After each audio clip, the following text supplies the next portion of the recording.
Саламатсыздарбы? Нурс ТВ каналында жаңылыктар топтому. Акыркы сааттардагы жаңылыктар менен таанышып алыңыздар. Биздин каналга подписация болуп, видеого лайк басып, жаңылыктар менен өз убагында кабардар болуп туруңуздар.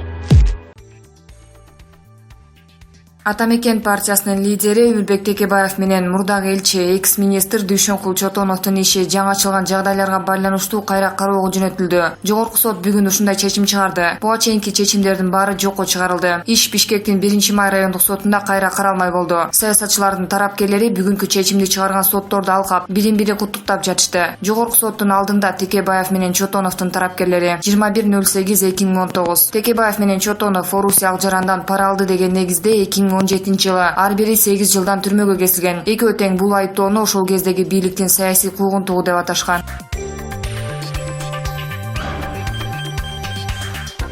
Алкымынын айынан өлкөдөн безип кеткен Аскарбек Шадиевдин өлкөдөн кантип чыгып кеткени тууралуу ар кандай божомолдор айтылып келет. Кытайлык Твея компаниясы ишке ашырган ири долбоорлордогу коррупциялык схемалар Аскарбек Шадиев аркылуу ишке ашканы белгилүү болгон. Кытайлык компаниянын бухгалтери кылып өзүнүн адамын киргизип, кимге канча акча бөлүнүшү керектигин Шадиев чечкени бекер жеринен парламентте айтылбаптыр. Бишкек ТЭЦтин курулушуна эмес, бийликтегилердин кекиртегине кирип кеткен жашыл байлардын тагдырында Шадиев чечип, кылмыш иш козголгондо куйругун кыпчып качып кетти. Аны Баткен аркылуу Тажикстанга расмий чек арадан эмес, Дарыяны кечип өтүп кеткен деп айтылганда элдин баары күлгөн. Кээ бир маалыматтар бийлик Шадиев менен сүйлөшүп, чек арадан чыгарып койду деп айтылып жүрөт. Көрсө амалдуу Аскар Шадиев Дарыяны кечип өтпөй эле тажиктердин таасири бар адамдарына чыгып, аларга $1 миллион акча төлөп, чек арадан өтүп, андан ары океандын нар жагына тынч учуп кетиптир. Акча алган адамдар Шадиевдин чек арадан өткөнү тууралуу из калтырышкан эмес. Жакында дагы бир чиновник ушул эле схеманы колдонуп, өлкөдөн чыгып кетет деген божомолдор бар. Булак ринкеже.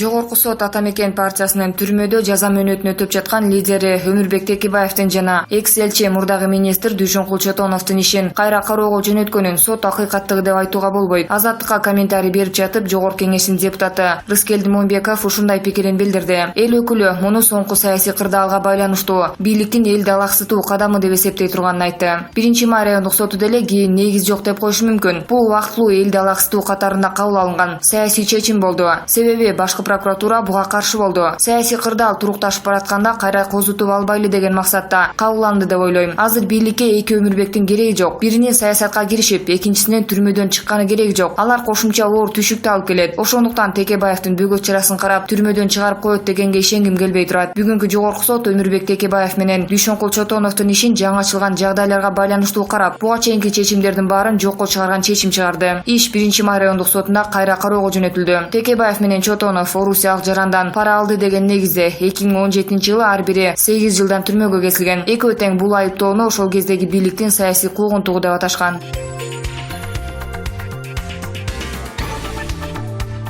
Төлгөсү төп келген, көп нерсени алдын ала билген Света Тойгонбаева Назар Ньюс KG маалымат агенттигине Кыргыз Республикасынын президенти Сооронбай Жээнбековдун бир тууган иниси, Жогорку кеңештин депутаты Асылбек Жээнбеков тууралуу айтты. Президенттин иниси Асылбек Жээнбеков тууралуу айта аласызбы? Асылбек Жээнбеков тууралуу эч кандай аян көрбөй жатам. Ал киши өзүнүн жумуштары менен алек. Бийликтин экинчи бутагы деген сөздөр айтылып жатат. Бирок андай эмес. Артынан кара пиар күч. Душмандары тымызын көп. Айтымчы Света Тойгонбаева менен маек Койташтагы окуянын артынан кызматынан кеткен ИИМдин орун басары Курсан Асанов тууралуу болот. Нуриза Молдошова, Назар Ньюс KG.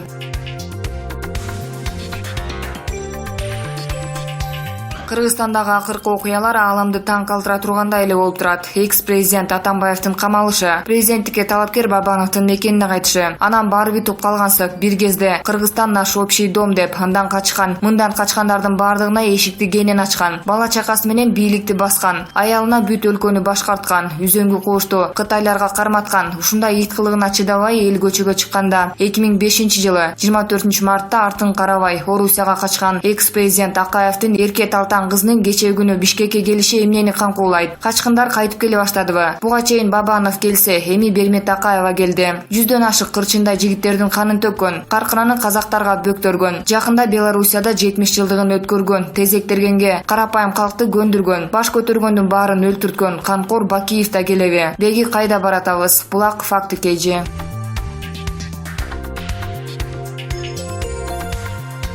1 жыл 9 ай өлкөгө келе албай качып жүргөн Өмүрбек Бабанов дагы 7 август күнү Атамбаевдин үйүндөгү окуядан кийин бир ордунда тура албай, болду эми, бийликтин иши бүттү. Атамбаев спецназды талкалады, бийликти колго алат. Ушундай кырдаалда барып калайын деген кыска ой жүгүрттү окшойт. 8 август күнү аэропортко келип, мына учуп жатам деп, самолетко олтурганга чейинки сүрөттөрүн социалдык тармак аркылуу коомчулукка жарыялап, Атамбаевдин колго түшкөнүнө ишене албай аргасыз учуп келген Бабанов тынчтыкты орнотконго келдим деп, өзүн өлкөдөгү номер 1 тынчтык орнотуучу катары көрсөткөнгө аракетин көрүүдө. Биздин атайын кызматта эле эки сүйлөгөн эркекке окшогон эле неме экен. Бабанов келери менен мыйзам чегинде жооп берет, камалат деп бир нече жолу айтып алып, публична келген Бабановду 12 күндөн кийин суракка чакырды. Ушул дагы атайын кызматпы? УКМКга суракка кирип чыккан Өмүрбек Бабанов каматпаганына президентке чоң рахмат деп, Жээнбековго ыраазы экенин билдирди. Бабанов менен УКМК коомчулукка маалымат берүүдө бири-биринен эч айырмаланбайт экен. Себеби УКМК Бабанов камалат деп сүйлөп, иш жүзүндө башка аракеттерди көрүп жатса, Бабановдун куулугу андан ашат. 2017 жылдагы президенттик шайлоодогу КТКнын дебатында Бабанов менен Жээнбеков кезиккенде, азыркы президент Бабановду «Балапан, сага 25 суроом бар. Коррупцияны сенден баштайм» деп элдин көзүн чөчүргөн. Бабанов жарытылуу жооп айта алган эмес. Дебат бүткөндө Өмүрбек Бабанов коштоп барган браты генерал Өмүрбек Суваналиев экөөсү бир машинага олтурат. Бабанов машинага олтурар менен сөгүнүп, Суваналиевке «Брат, бийликке келейин, Жээнбековдордун үй бүлөсүн четинен кырам» деп ызаланганын кантип жашырат. Азыр президентке каматпай койду деп ыраазы болуп жатканы менен ичинде өч алуу узасы кайнап турганы түшүнүктүү эле да. Булак Ренкеже.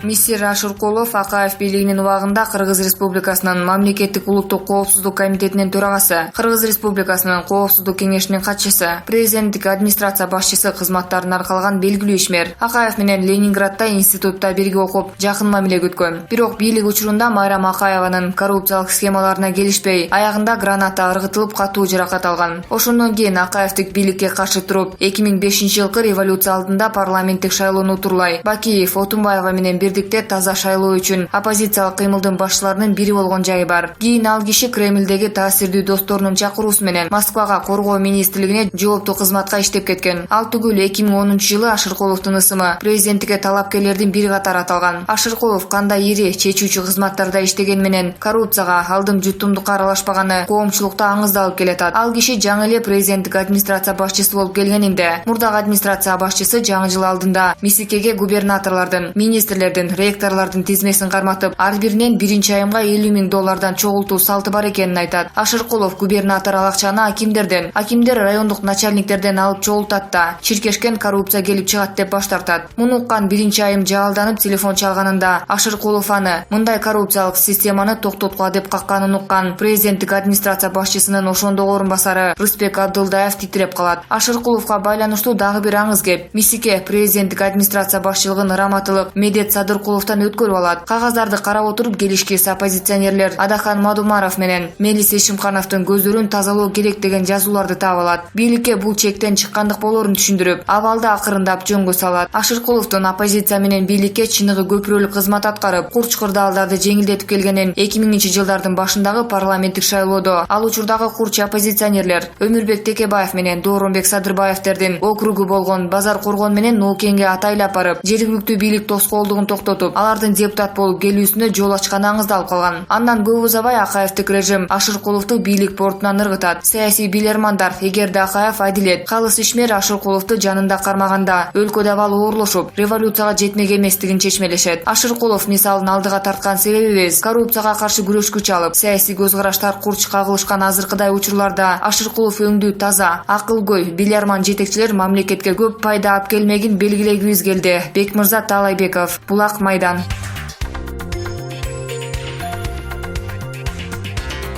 Мурдагы башкы прокурор Аида Салянова улуттук кардиология жана терапия борборунда дарыланып жатат. Бул тууралуу Азаттыкка анын сиңдиси Чынара Турдалиева билдирди. Анын айтымында Салянованын абалы туруктуу, текшерүүдөн өтүп дарыларын алууда. Операция боюнча да консультациялар болуп жатат. Азырынча бүгүн эртең деген маселе жок. 1-2 ай даярдык болушу керек экен. Негизи операцияны Кыргызстанда эмес, чет өлкөдө жасатабыз деп жатышат. Кримтөбөл Азиз Батукаевдин 2013 жылы мөөнөтүнөн мурда түрмөдөн бошоп чыгышына шектүү катары быйыл 3 июнда камакка алынган Салянова Бишкек Өмүрбектин номер 1 тергөө абагында 2,5 ай отургандан кийин 15 августта үй камагына чыккан. Ал 15 июнда ооруканага которулуп, бирок 14 күндөн кийин кайра абакка жеткирилген. Туугандары ага панкардит деген жаңы диагноз коюлганын, бул элде жүрөктүн бардык катмарларынын сезгениши менен мүнөздөлөрүн айтышкан.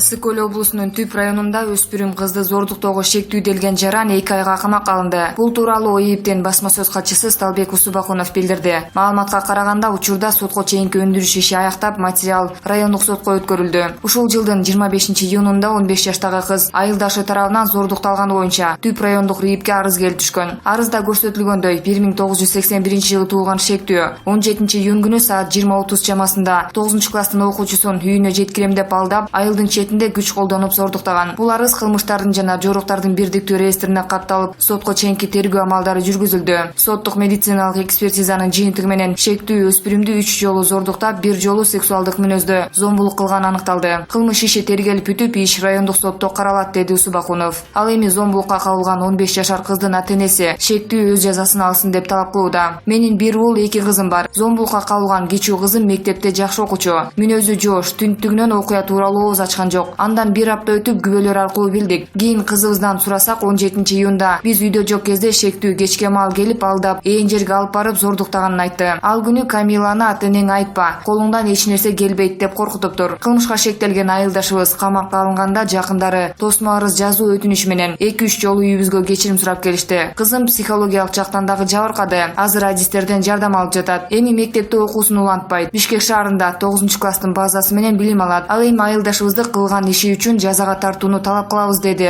жабырлануучунун атасы Айдарбеков. Айылдаштарынын айтымында шектүүделген 1980 жылы туулган тургун буга чейин үй бүлө куруп, бирок ажырашкан.